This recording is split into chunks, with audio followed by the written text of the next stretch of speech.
Olá, amigos amantes do futebol. A derrota do Cruzeiro diante do Internacional pelo jogo de ida das semifinais da Copa do Brasil por 1-0 em pleno estádio do Mineirão causou enormes estragos ao time mineiro, sobretudo porque o treinador Mano Menezes abandonou o cargo após o apito final da partida. Bom, embora o Cruzeiro tenha jogado o jogo de ida das semifinais da Copa do Brasil contra o Internacional atuando em seus domínios no estádio do Mineirão, eu pelo menos considerava o Internacional como franco favorito à vitória. Isso porque o Cruzeiro vive um péssimo momento, né? Já entrou em campo bastante pressionado por conta da derrota diante do Galo no último final de semana por 2-0 no Clássico Mineiro pelo Campeonato Brasileiro e também por conta da eliminação da Raposa na Copa Libertadores da América frente ao River Plate. O Cruzeiro caiu diante do River depois de ter empatado 0-0 no jogo de ida no Monumental de Nunes e por 0-0 também no jogo de volta no Mineirão, no estádio do Mineirão. Lembrando que bastava o Cruzeiro vencer por 1-0 no jogo de volta, uma simples vitória para que o time mineiro avançasse de fase e continuasse na Copa Libertadores. Algo que o Cruzeiro não conseguiu fazer, já que o Cruzeiro tem enormes dificuldades em marcar gols, né? O Cruzeiro sente muita dificuldade em marcar gols, balançar as redes adversárias. Para você ter uma ideia, já considerando esse jogo frente ao Internacional, o Cruzeiro não marca gols há exatos 8 jogos, 8 partidas sem marcar. E além disso, o Cruzeiro soma apenas uma vitória nos últimos 18 jogos disputados.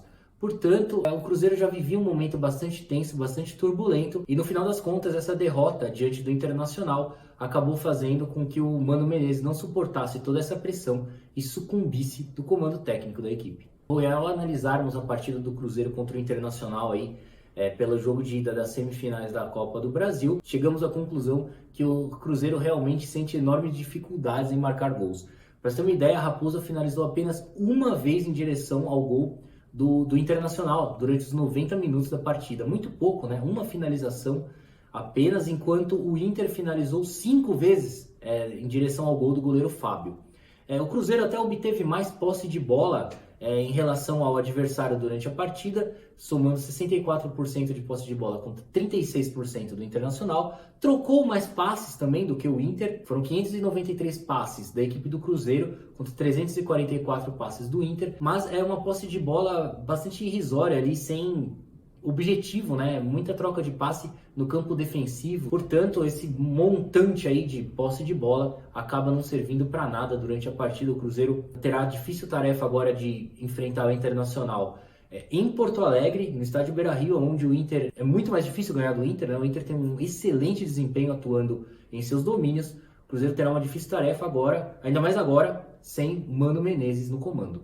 O Mano Menezes, que teve a sua segunda passagem, então, pelo Cruzeiro concluída, né? Deixou o Cruzeiro aí na 18ª posição do Campeonato Brasileiro, ou seja, na zona de rebaixamento. O Cruzeiro que soma apenas 10 pontos em 13 partidas disputadas, somando o total de 2 vitórias, 4 empates e 7 derrotas, obtendo assim 25,6% de aproveitamento. Isto é, muito pouco, né, para uma equipe do tamanho do Cruzeiro, para uma equipe tão qualificada tecnicamente como é o Cruzeiro, composta por diversos jogadores como o Fred, como o Thiago Neves, como o Fábio, como o Dedé, como o Henrique, como o Robinho, grandes jogadores aí, Pedro Rocha. Então, pífio aproveitamento para um time desse porte. Bom, o próximo treinador do Cruzeiro terá uma difícil tarefa pela frente, né? Já que sua missão principal é tirar o time da zona do rebaixamento. Os próximos compromissos do Cruzeiro serão contra o Avaí, lanterninha do campeonato. Posteriormente, enfrentará o Santos, atual líder do Campeonato Brasileiro. E depois ele enfrentará o CSA e o Vasco até enfrentar o Inter no jogo de volta das semifinais da Copa do Brasil no dia 4 de setembro, esse duelo frente ao Colorado no estádio Beira-Rio. Então vamos ver o que vai acontecer aí. O Cruzeiro é uma incógnita, luta contra o rebaixamento, vive esse momento extremamente turbulento, até mesmo fora das 4 linhas, com o presidente sendo investigado pela Polícia Federal. Enfim, o time celeste precisa se recuperar o quanto antes para deixar para trás esse difícil momento que está vivendo. Bom, gente, é isso aí. Então, vou ficando por aqui. Eu agradeço novamente a sua atenção. Até a próxima. Tchau, tchau.